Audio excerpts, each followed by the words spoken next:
राधे राधे दोस्तों, आइए जानते हैं कि इस बार चंद्र ग्रहण और पूर्णिमा का संयोग बना हुआ है। तो इस दिन हमें क्या करना चाहिए, क्या नहीं, पूर्णिमा का व्रत किस तरह से करें, पूर्णिमा की पूजा, व्रत की पूजा किस समय करें, और आइए संपूर्ण जानकारी इस वीडियो में जानते हैं। चंद्र ग्रहण खगोलीय, धार्मिक और ज्योतिषी तीनों ही दृष्टियों से महत्वपूर्ण माना जाता है। इसका सीधा प्रभाव देश दुनिया की गतिविधियों से लेकर पूजा पाठ और व्यक्तिगत जीवन पर भी पड़ता है। हिंदू धर्म में इसे अशुभ अवधि के रूप में जाना जाता है, इसलिए इसके आरंभ और समापन तक कई नियमों का पालन किया जाता है। हालांकि खगोलीय शास्त्रियों के लिए यह एक आकाशीय घटनाओं को समझने के अवसर होता है। वहीं ज्योतिष में इसका असर 12 राशियों और 27 नक्षत्रों पर पड़ता है, जिससे कुछ जातकों को लाभ तो कुछ को परेशानियां बढ़ने लगती हैं। इस वर्ष 7 सितंबर 2025 को साल का दूसरा और अंतिम चंद्र ग्रहण लगने जा रहा है। इसका दृश्य भारत में स्पष्ट रूप से दिखाई देगा। ऐसे में आइए जानते हैं कि इसका समय, प्रभाव, सूतक काल और इस दिन हमें पूर्णिमा व्रत के दिन किस तरह से पूजा करनी चाहिए। ऐसा माना जाता है कि जब सूर्य और चंद्रमा के बीच पृथ्वी आ जाती है तो सूर्य की रोशनी चंद्रमा तक नहीं पहुंच पाती। इससे धरती की छाया चंद्रमा पर पड़ती है और इस घटना को चंद्र ग्रहण कहते हैं।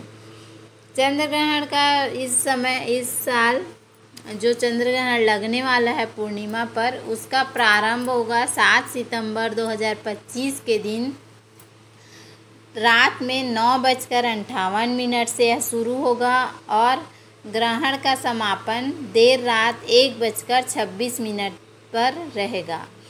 वैज्ञानिकों के मुताबिक यह ग्रहण पूर्ण चंद्र ग्रहण होगा। आपको बता दें कि यह चंद्र ग्रहण भारत के अलावा Australia, New Zealand, Africa, Asia, Europe, पश्चिमी और उत्तरी अमेरिका तथा दक्षिण अमेरिका के कुछ हिस्सों पर भी नज़र आएंगे। सूतक काल का समय होगा लगभग 9 घंटे। 9 घंटे पहले सूतक लग जाता है, इसलिए 7 सितंबर को दोपहर 12:59 से सूतक काल प्रारंभ हो जाएगा। इसके प्रारंभ से लेकर ग्रहण के समापन तक ध्यान और मंत्र जाप करना चाहिए। यह बेहद शुभ है। इसके अलावा आप भगवान की मूर्तियों को स्पर्श न करें और यात्राएं भी न करें। इससे जीवन पर नकारात्मक प्रभाव पड़ सकता है।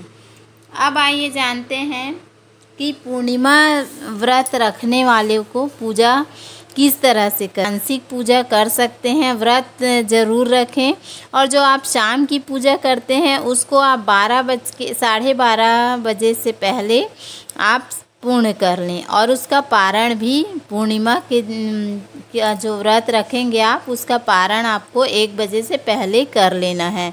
आप भगवान को बता सकते हैं, आप प्रार्थना करें कि ग्रहण के कारण हम अपने व्रत का पारण अभी कर रहे हैं, अगर कोई भूल चूक हो तो क्षमा करें।